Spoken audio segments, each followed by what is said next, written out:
Taste the Daily.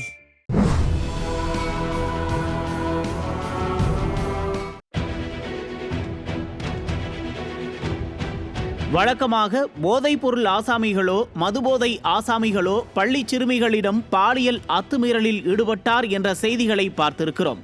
ஆனால் சமீப காலமாக பள்ளிக்கூடங்களில் பள்ளி ஆசிரியர்களே மாணவியரிடம் பாலியல் சீண்டலில் ஈடுபடுவது குறித்த புகார்கள் அதிகரித்த வண்ணம் இருக்கின்றன.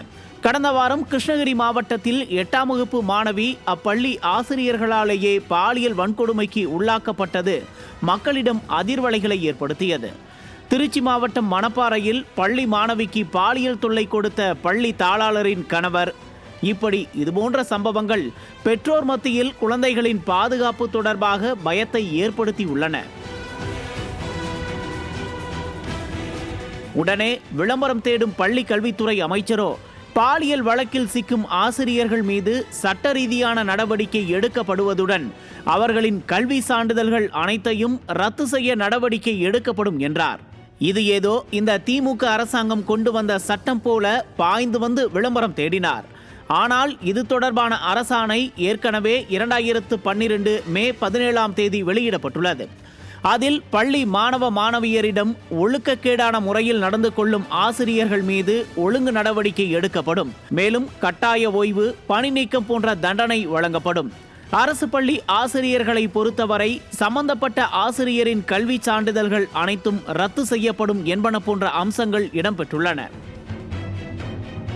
இந்த விளம்பரம் தேடினாலும் பரவாயில்லை.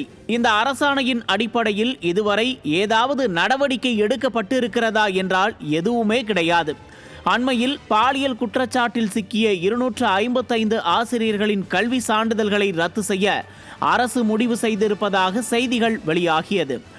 ஆனால் இதுவரை எந்த ஆசிரியரின் சான்றிதழும் ரத்து செய்யப்படவில்லை. இதுதான் உண்மை நிலவரம்.